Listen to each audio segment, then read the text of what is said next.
Hello everyone, welcome to my channel. आज हम cover करेंगे क्लास 6 की ज्योग्राफी का chapter 1 the earth in the solar system. तो सबसे पहले हम बात करते हैं।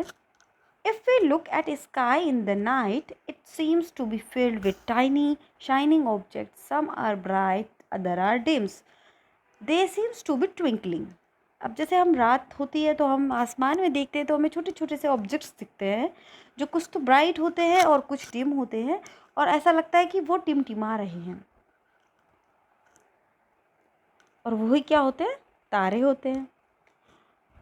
Once in the month we see full moon at night. You cannot see it all. It is a new moon और अमावस्या। और महीने में एक बार ऐसा होता है कि हम पूरा मून देखते हैं, या फिर हम उसे देखते ही नहीं हैं, देख ही नहीं पाते, होता ही नहीं है आसमान में। तो ऐसे में क्या होता है, या तो फुल नाइट मून का न्यू मून नाइट होती है या फिर अमावस्या होती है। The sun, moon, star and planets and all those object shining in the night are called celestial bodies. जो भी सन, मून, स्टार, प्लैनेट्स हमको आसमान में रात को दिखते हैं, चमकते हुए ऑब्जेक्ट्स, वो क्या कहलाते हैं? कैलेस्टियल बॉडीज़ कहलाते हैं। Some celestial bodies are very big and hot. जो कुछ कैलेस्टियल बॉडीज़ हैं वो बहुत बड़ी और गर्म हैं। They are made of gas, have their own heat and light. कुछ गैसेस जो है उनकी अपनी हीट है और लाइट है। They emit in large amount, और वो बहुत लार्ज अमाउंट में उसको फैलाते हैं। These celestial body are called stars and sun is the star. और इन्हीं कैलेस्टियल बॉडीज़ को स्टार्स कहा जाता है। और सबसे बड़ा एग्जाम्पल स्टार्स का सन, क्योंकि सन भी एक तारा है। While watching in the night sky, we notice various patterns formed by different groups of stars. और हम रात को देखते हैं कि बहुत सारे पैटर्न्स बने होते हैं स्टार के ग्रुप्स के। These are called constellations. Ursa Major is one such constellation. और उर्सा मेजर जो है वो इसका ही एक एग्जाम्पल है। कॉन्स्टेलेशन आपने देखे होंगे, आसमान में ऐसे तारे होते हैं, ऐसे 7 स्टार बोलते हैं, जैसे सप्तऋषि भी बोलते हैं। और ये ऐसा फॉर्म करता है जैसे एक चम्मच होगा, ठीक है। तो इसी तरीके के स्टार्स जब ग्रुप बनाते हैं तो उनको बोलते हैं constellations. In ancient time people use to determine direction during the night with the help of star. अब पुराने ज़माने में क्या होता था? डायरेक्शंस को डिटरमाइन करने के लिए स्टार्स की मदद ली जाती थी। The north star indicates the north direction. It is also called pole star. और जो नॉर्थ स्टार होता है वो इंडिकेट करता था नॉर्थ डायरेक्शन को, और यही इसको और भी क्या कहते हैं? नॉर्थ स्टार को हम पोल स्टार भी कहते हैं।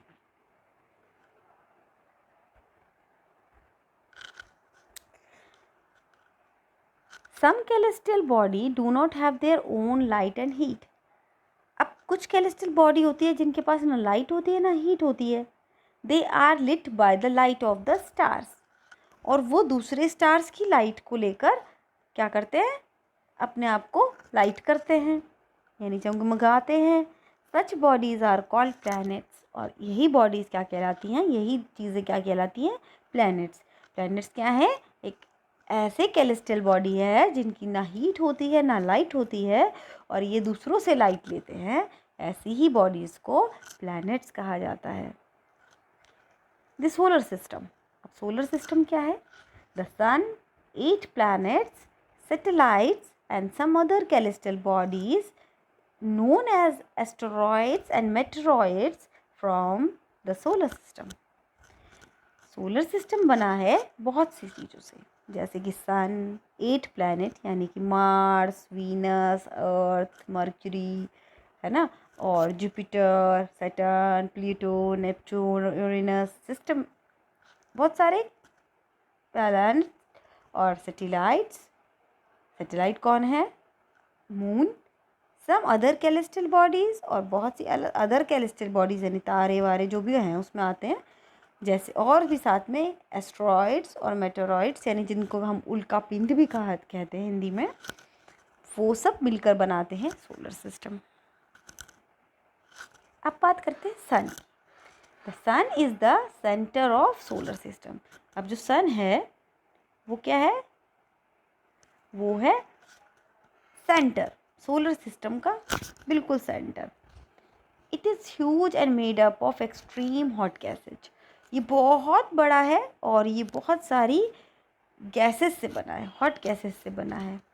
The sun is the ultimate source of heat and light for the solar system. और हमारा सोलर सिस्टम है उसको हीट कौन देता है? सन देता है, और यही इसका अल्टीमेट सोर्स है हीट और लाइट का। अब बात करते हैं प्लैनेट्स की। तो प्लैनेट्स जो है, the word planet come from the Greek word planetai which means wanderer. अब जो प्लैनेट्स है वो ग्रीक वर्ड से आया है जिससे उसका मीनिंग है वंडरर, यानी कि भटकता हुआ, घूमता हुआ, कुछ भी जो घूम रहा है, भटक रहा है, सिर्फ चल रहा है, उसको क्या कहेंगे? प्लैनेट कहेंगे। There are 8 planets in our solar system. और इस समय 8 प्लैनेट है हमारे सोलर सिस्टम में, जिनका सीक्वेंस है mercury, Venus, earth, Mars, Jupiter, Saturn, Uranus and Neptune.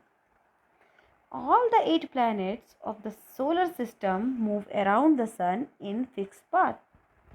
जो जितने भी 8 प्लैनेट्स हैं ये सोलर सिस्टम में अपनी ही दिशा में घूमते हैं। ऐसा नहीं है कि वो इस पे घूम रही अर्थ तो वो घूमते घूमते मार्स पे टकरा जाएगी, ऐसा नहीं है। वो जिस पर घूम रहे हैं उसी पर घूमेंगे, ठीक है।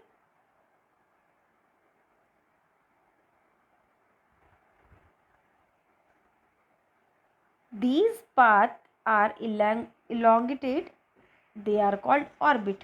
और ये जो पाथ होते हैं, जब ये कंप्लीट होते हैं तो ये क्या बन जाते हैं? ऑर्बिट बन जाते हैं। इनको ऑर्बिट भी कहा जाता है। Till August 2006 Pluto was also a planet. 2006 अगस्त तक प्लूटो को भी इसी में शामिल किया जाता था नेपच्यून के बाद, लेकिन बाद में माना गया कि ये कैलेस्ट्रल बॉडी है, ये सिर्फ कैलेस्ट्रल बॉडी है और इसका कोई भी प्लैनेट में से कंसीडर नहीं किया जा सकता।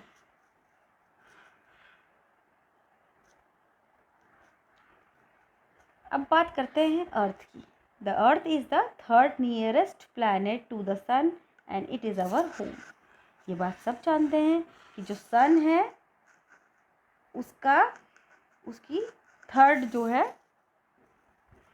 नियरेस्ट प्लैनेट जो है वो कौन है? अर्थ है।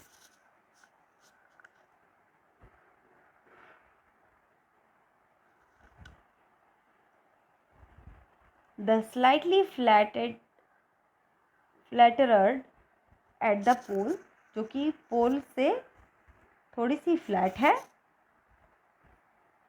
इधर से दोनों तरफ से फ्लैट है। That is why its shape is called geoid. इसी वजह से इसकी शेप को क्या कहा जाता है?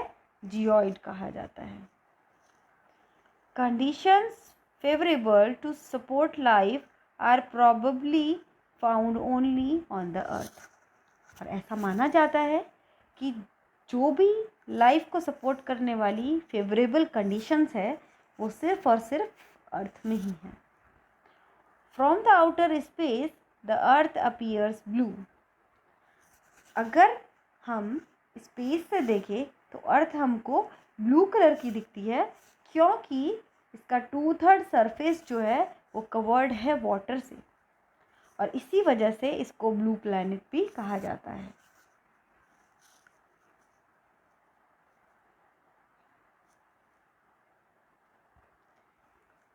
नेक्स्ट है moon. Our earth has only one natural satellite that is the moon. हमारी अर्थ के पास सिर्फ एक ही सैटेलाइट है जिसका नाम है मून। और ये कैसी सैटेलाइट है? नेचुरल सैटेलाइट है, किसी ने नहीं भेजा मून को। मून अपने आप ही अर्थ के चक्कर लगाता है।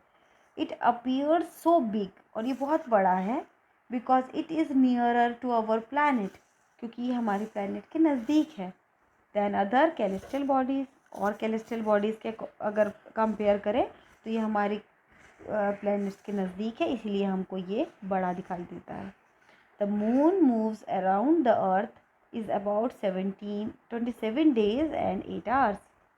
मून हमारी अर्थ का चक्कर लगाता है, एक चक्कर लगाता है 27 डेज़ में और 8 घंटे में, यानी 27 दिन 8 घंटे में मून हमारी अर्थ का एक राउंड कंप्लीट करता है।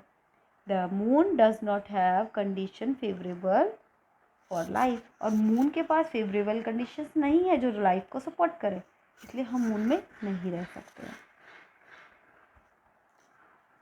एस्टेरॉइड्स। अब एस्टेरॉइड्स क्या होते हैं? There are numerous tiny bodies which also move around the sun. बहुत सारी छोटी छोटी टाइनी बॉडीज़ होती हैं, टाइनी ऑब्जेक्ट्स होते हैं जो सन के आसपास घूमते हैं। These bodies are called asteroids, और इन्हीं बॉडीज़ को एस्टेरॉइड्स कहा जाता है। They are found between the orbit of Mars and Jupiter। ये मार्स और जुपिटर के बीच में भी पाया जाता है, जैसे कि सन, फिर ये मरकरी, ठीक है, ये वीनस, ये अर्थ, ये मार्स, और फिर ये एस्टेरॉइड्स, और फिर ये जुपिटर। अब ये मेट्रॉइड्स क्या होते हैं? The small pieces of rocks which moves around the sun are called meteoroids. छोटे छोटे रॉक्स के पीसेस जो सन के आसपास घूमते हैं उनको मेटेरॉइड्स कहते हैं। A galaxy is huge system of billions of stars and cloud of dust and gases. Galaxy जो होती है, जो हमारी गैलेक्सी है जिसका नाम है मिल्की वे गैलेक्सी, ये एक बहुत बड़ा सिस्टम है। बिलियंस ऑफ स्टार, सैकड़ों स्टार हैं वहाँ, करोड़ों, लाखों, करोड़ों, बिलियंस स्टार, और क्लाउड्स ऑफ डस्ट, और धूल के बड़े बड़े बादल हैं, गैसेस हैं। These are million of such gases that makes the universe. और इसी तरीके से बहुत सारी गैलेक्सीज हैं जो हमारे यूनिवर्स को बनाती हैं। इसी के साथ ये चैप्टर भी ख़त्म होता है।